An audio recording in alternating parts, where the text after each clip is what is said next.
Student मु Abhipsa welcome to science career of students. आज आम आमर साहित्य सिंधुर लास्ट 10 वर्षर जो बोर्ड परीक्षार प्रश्नपत्र रही विश्लेषण करके कौन कौन क्वेश्चन आसो से भीतर इंपोर्टेंट लॉन्ग क्वेश्चन सबको लेकिन आसे।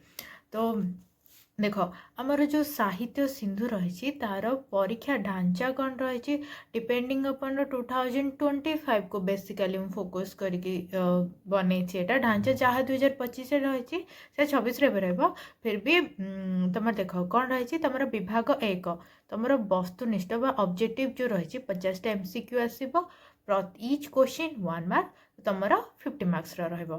ठीक सेमती विभाग 2 माने सब्जेक्टिव घनिष्ठ क्वेश्चन तुम 50 मार्क रहा। तुम ये 50 मार्क रही है केमी देख तुम प्रश्न 1 तुम दीर्घोत्तरमूलक गोटे पोर्स रु माने तुम गद्य विभाग रू सेटा आमर आसो 5 मार्क सेमती गोटे तुम पद्य विभाग रू 5 मार्क तो टोटाल गद्य पद मिसेकी तुमको आसो 10 मार्क। ठीक सेमती सरलार्थ जो रही सरलार्थ गोटे गद्य रू आसो गोटे पद्य रू आसो तो मिसेकी तुम ये 10 मार्क आसी तो सरलार्थ आ तुम दीर्घ उत्तरमूलक मिसिकी 20 मार्क आसो। ठीक सेमती तुम रचना रचना तुम 10 मार्क आसो आईटा तुम हाई स्कोरिंग पॉइंट आने एकुटिया रचना ही तुम 10 मार्क जेहेतु कैरी कर तुम यहाँ हाई स्कोरिंग पॉइंट हो जाऊँगी। सेमती पत्र और दरखास्त तुम 5 मार्क ऑलमोस्ट 10 मार्क आसो अदेखा अनुच्छेद माने अनसेंस पैसेज रु तुम 10 मार्क पाखापाखि आ जाऊँगी। ये हूँ तुम बाकी 50 मार्क ऑलमोस्ट पाखापाखि डिविजन। ठीक अच्छे तो आम आमर चैप्टर ऊपर को आसला आमर प्रथम चैप्टर जो रही आमर वंदे उत्कल जननी वंदे उत्कल जननी मोस्ट इंपोर्टेंट लॉन्ग क्वेश्चन होची उत्कल जननी प्राकृतिक सौंदर्य वर्णना कर। यही क्वेश्चन पिला माने पूरा 6 थर आसी तुम 15 17 19 21 23 पुणी 24 देख पिला माने अप टू 23 जाए 2023 पर्यंत से सब वर्ष ऑड वर्ष किंतु 2023 से रिपीट करके 24 जदि तार लास्ट ट्रेंड ये फॉलो कला ना ये 2026 क्वेश्चन रिपीट होवार चांसेस बढ़ी जाऊँगी।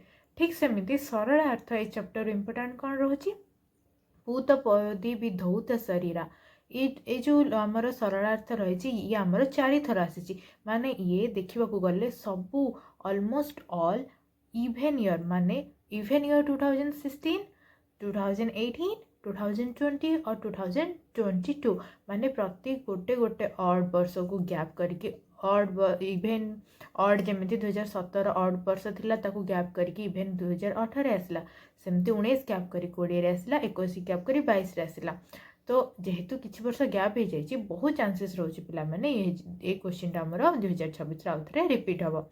सेमती मोस्ट इंपोर्टेंट सबुठ मोस्ट इंपोर्टेंट कौन आ गोटे आसी जाऊँगी उत्कलर वीर योद्धा मानकर परिचय दियो ये गोटे नुआ और ट्रेंडिंग इंपोर्टेंट क्वेश्चन अच्छी तो पिला माने लॉन्ग क्वेश्चन भितर यही चैप्टर रू ये 3टा डेफिनेटली देखिकी जीव। तापर पद्य भीमंकर सिंहनाद रड़ी को जितेबाला आसवा तार लॉन्ग क्वेश्चन हो जाऊँगी सिंहनाद रड़ीर प्रभाव जगतर किपरि परिवर्तन है बुझाई लेख पिला माने ए क्वेश्चन आमर 5 थर रिपीट हो सारी 2016 18 20 22 23 माने अप टू 23 जाए प्रति गोटे वर्ष छाड़ी से अन्य इवेंट वर्ष गुड़ाक क्वेश्चन आमर रिपीट जेहेतु किसी वर्ष गैप हो जाए 2023 पर 24 25 2 वर्ष गैप हो जाए तो बहुत चांसेस रोचे जे ए वर्ष भी ये पचारि दे पारे। ठीक सेमती सरलार्थ को जदि आसवा आपणा अर्जिला धर्म आपणा को निस्तरे ये जो क्वेश्चन रही यार फ्रिक्वेन्सी रही 3 थर ये क्वेश्चन आमर 3 थर जेहेतु बोर्ड में पचरा तो बहुत चांसेस अच्छी ए वर्ष पचारि दबार। सेमती महादेव किपरि भीम को सिंहनाद प्रदान कले यहाँ तुमर मोस्ट इंपोर्टेंट क्वेश्चन भितर आसूची। तापरे पद्य मंगले अइले उषा को जदि आम आसवा प्रश्न रे उषांकर आगमन सीता को स्वागत करिवार दृश्य वर्णना कर यार मोस्ट रिपीटेड क्वेश्चन आसी कारण ये 4 थर आसी जाए 2018 पचरा होता नेक्स्ट वर्ष 2019 पचरा है 21 20 छाड़ी 22 पचरा है 23 ଛାଡ଼ିକି 24 ରେ ପଚରା ହେଇଛି, ଯେହେତु 25 ରେ ପଚରା ହେଇନି ଆଉ मे बी ए वर्ष पचार जाइपे। एक्सप्लेनेशन रे तमसा बहिला घेनी एटा आमर 3 थर आसी सारी 2015 पुणी 5 वर्ष छाड़ी 2020 तापर तमर 2 वर्ष छाड़ी 2023 रे पचरा है। कविता अनुसार प्रकृतिर मानवीकरण किपरि कराई, एटा भी तमर गोटे मोस्ट इम्पोर्टाट लॉन्ग क्वेश्चन भाव में आसुचे। सेमिति पिला माने आमे जेतेबेले गद्य जन्मभूमि उपरको आसीबा सेतेबेले मोस्ट इम्पोर्टाट लॉन्ग क्वेश्चन कौन आसुची, लेखक कृष्णचंद्र पाणिग्राही जन्मभूमि सहित निजर संपर्क किपरि वर्णना करिछंती से क्वेश्चन तुम 7 थर आसी जाइए। ए क्वेश्चन पिला माने तुमर टॉप प्रायोरिटी क्वेश्चन भितर गणा होची, आपको डेफिनेटली देखियो। जेमिति कि तुम 2015 आसला, 16, 17, 18, 19, 20 आसला, 19 ही आसीनी गोटे वर्ष, पुणी 20 रिपीट है, तापर 20 पर 21 आसला, 21 पर पिला माने एटा 22 भी आसीथिला, तापर 23 आसला। कह गले ऑलमोस्ट सब वर्ष ए क्वेश्चन जेहेतु पचरा होची, ये टॉप प्रायोरिटी क्वेश्चन मानक भितर एटा गोटे। सेमिति एक्सप्लेनेशन ने माटी मार ममता मनीष को बांधी रखी थाए। ग्रामर शिक्षित युवक मान प्रति लेखकर वार्ता कौन, एटा तुमर मोस्ट इम्पोर्टाट क्वेश्चन भितर आसुची। सेतेबेले आमे जेतेबेले गद्य सभ्यता और विज्ञान को आसीबा, सेठी लॉन्ग क्वेश्चन आसुची विज्ञान और सभ्यता मध्य थिबा संपर्क आलोचना कर। आउ क्वेश्चन पिला माने 5 थर, माने 2017 आसला, 2019 रे आसला, तापर 20 छाड़ी 21 रे आसला, तापर नो गैप 22 रे आसला, नो गैप 23 रे आसला। तो ये भी आमर गोटे मोस्ट इम्पोर्टाट क्वेश्चन आ जाउची। सेमिति आमे एक्सप्लेनेशन रे बड़ जहार मूलक ताहार माइट इज राइट 3 थर पचरा हो जाए पिला माने, तो ये भी आमर गोटे मोस्ट इम्पोर्टाट क्वेश्चन हेकि आसुची। ठीक सेमिति आध्यात्मिक शक्ति और भौतिक शक्ति मध्य पार्थक्य दर्शा, एटा पिला माने तमर मोस्ट इम्पोर्टाट क्वेश्चन हो जाउची। तापर आमे गद्य मातृभाषा और लोक शिक्षा को जदि आसीबा, लॉन्ग क्वेश्चन आसुची प्रश्न लोक शिक्षा और मातृभाषा कहीं एकांत आवश्यक। ये क्वेश्चन पिला माने तुमर 2016 आसीथिला, तापर 2018 आसला, 2020 आसला, 2024 भी आसी। एणु एटा भी आमर मोस्ट इम्पोर्टाट क्वेश्चन कैटेगरी को आसुची। तापर एक्सप्लेनेशन क्वेश्चन रे भाषा ही जातिर प्राण स्पंदन, ये आमर 3 थर रिपीट होती, जेहेतु ये प्रश्न 3 थर रिपीट आसी, एटा आमर टॉप प्रायोरिटी क्वेश्चन भितर आसी जाउची। पिला माने आपको डेफिनेटली देखिकी जीव। ठीक सेमिति इंग्राजी भाषार प्रभाव विषय लेखकर मतामत कौन थिला, एटा तमर मोस्ट इम्पोर्टाट क्वेश्चन भाव में आसुची। तापरे आमे कांत कवि लक्ष्मीकांत और गल्प विभाग को जदि आसीबा, प्रश्न कांत कवि जीवन और साहित्य साधना उपर एक विवरणी दियो। ये क्वेश्चन आमर 5 थर रिपीट हो सारी पिला माने 2015 आसीथिला, तापर 17 आसला, तापर 18 छाड़ी 19 आसला, 20 छाड़ी 22 आसला, तापर नो गैप करके 23 आसला। जेहेतु 24-25 आसीनी, बहुत चांसेस अच्छे ए वर्ष ये क्वेश्चन आसीजिव। तो यहाँ आमर पिला माने टॉप प्रायोरिटी क्वेश्चन रे आसुची। ठीक सेमिति गल्परे काठुरिया ये आसूची आमर गल्पर नामकरण सार्थकता प्रतिपादन कर।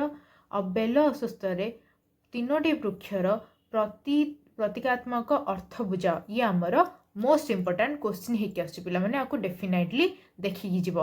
ठीक सेमिति रचना जोटा आमर 10 नंबर रही से परिवेश और विज्ञानर परिवेश प्रदूषण तार निराकरण। पिला माने ए क्वेश्चन जो परिवेश प्रदूषण तार निराकरण सब वर्ष जेहेतु पचरा होची, एटा आमर भेरी भेरी भेरी भेरी इम्पोर्टाट। पिला माने एटा को बिल्कुल भी छाड़बनी, जदि पारुच जिते थर संभव आपको प्रैक्टिस करनियो। सेमिति दैनिक जीवन रे विज्ञान, सामाजिक जीवन भितर आछि तुमर छात्र जीवन श्रृंखला, तापरे संवादपत्र उपकारिता, तापरे सब वर्ष एक क्वेश्चन भी देखा मिलूँ तुमर प्रिय कवि किंबा तुम प्रिय लेखक, तापर एक ऐतिहासिक भ्रमण स्थान। पिला माने ऐतिहासिक भ्रमण स्थान तुम टॉप प्रायोरिटी रचना भितर गोटे आसी जाउची, तो डेफिनेटली एतिकी रचना देखिकी जीव। एमती पत्र दरखास्त 10 नंबर जदि आसवा, तुम टाइप 1 जमती दरखास्त आसुची प्रधान शिक्षक निकट को छुट्टी दरखास्त, एटा डेफिनेटली पिला माने पढ़ी जीव। तापर पौरपालिका और सरपंच अभियोग कंप्लेंट, जमती कि वाटर सप्लाई पाई किंबा रोड या सबूर टिके देखी ही क्वेश्चन आसे। नोट देख फॉर्मेट नोट फॉर्मेट जमी मुझे तुमको आगर भी कही प्रथम डेट तापर प्लेस तापर टू जो लिख यापाई तुमको 2 मार्क मिले। तुमको मु रचनार पैटर्न कहीदे रचना आ दरखास्तर फिर भी जदि तुम चाहूच जे मो पैटर्न आने की कमेंट सेक्शन में कमेंट करदेव मु आउ थे एक्सप्लेनेशन करके केवल एसे आउ रिपोर्ट लेटर राइटिंग वीडियो नहीं आसबि। एमती पत्र लिखन रे टाइप ए रे तुम आस बापा पाखक टंका पाई चिट्ठी। टाइप 2 रे आसब सांग पाखक बनभोजी बुली जावा भौणी बाहागर जन्मदिन ए सब रिलेटेड पत्र लिखा को। ये देख एड्रेस बॉक्स हूँ मैंडेटरी। एड्रेस बॉक्स पाई तुमको 2 मार्क मिले। एड्रेस बॉक्स लिखा को भूलवानी। एमती अनसीन पैसेज स्ट्राटेजी हूँ देख स्ट्राटेजी कौन प्रथमे 5 मिनट प्रश्न को भल भाव पढ़ तापरे अनुच्छेद पढ़ी उत्तर खोजब सब आंसर खोजब तापर उत्तर निज भाषा उत्तर लिखा को चेष्टा कर। गोल्डन रूल है उत्तर केवल गोटे किंबा 2टी वाक्य हेबा आवश्यक कारण 1 2 sentence only each question 2 mark जेहेतु इच क्वेश्चन तुम 2 मार्क रोचे तुम आंसर चेष्टा कर गोटे किंबा 2टा लाइन लिखा को। अधिक लंबा करके अनसीन्स पैसेज तो पूरा आमे ही पैसेज लिखिदेवा कि आमे गप लिखिदेवा से बुद्धि पड़नी गोटे किंबा 2टा लाइन आंसर लिख। तापर व्याकरण तुम एमसीक्यू जदि आसब रूढ़ी प्रयोग तुम रूढ़ी प्रयोग sure short 2 mark question Lokvani 1 ରୁ 2 क्वेश्चन आसब। संधि विच्छेद तुम 2 मार्क आसब। समास चिन्ह तुम 2 नंबर आसब। कृदंत तद्धितर तुम 2 मार्क आस। वाक्य रूपांतर तो रही पाने यार टिप हूँ साहित्य सिंधु जो रही केवल एक्सरसाइज करके जाओ एक्सरसाइज भितर ही तुम क्वेश्चन आसब। तापर टॉपर का टिप्स टॉपर मान तुम टिप्स एटा हैंडराइटिंग जो रही तुम अक्षर स्पष्ट कर गोल रख बड़ कर छोट छोट पीरी किंबा मुग मंजी भाया करनी टिके बड़ साइज कर जमी आखि को जी पढ़े से स्पष्ट भाव में पढ़ी पारे। तापर पार्थक्य दर्शा गद्य पद्य अलग ग्राफ कर बाकी आमर पार्थक्य दर्शा साहित्य आसेनी एटा तुम ये रही विज्ञान आसी जाइए तो आपको तुम स्किप कर। समय परिचय में रचना एसे 20 मिनिट समय रख जमी भलसे लिखिपर। तापर स्पेलिंग बनाना भूल है नंबर कटिज से स्पेलिंग उपर टिके फोकस रख। तापर ओएमआरसी प्रश्न नंबर जांच कर नब। देख सफलता तुमर ही हम तुम केवल निज उपर विश्वास कर जहाँ परिश्रम कर निज उपर भरोसा कर हाँ मुझे पढ़ी मो जहाँ भी समय अच्छी ताकू भलसे यूटिलाइज कर। हाँ जदि भी पढ़ी ना मुझे वर्ष सारा पढ़ी से पैनिक टे जमा ये करनी एबे भी टाइम अच्छी तुम अभ्यास कर डेफिनेटली तुम एग्जाम बहुत भल हम। आउ पिला माने मु या डिस्क्रिप्शन में तुमर टेलीग्राम चैनल लिंक दे दोछि तुम जॉइन कर। आ जदि तुम डीपीपी दरकार मु डेली प्रैक्टिस तुम क्वेश्चन दबाक तुम जब भी तुम प्रैक्टिस करा चाहूच ताहले टेलीग्राम चैनल जॉइन कर मु डेफिनेटली तुमको सेठी सब जिन प्रोवाइड करदेबे। All the best.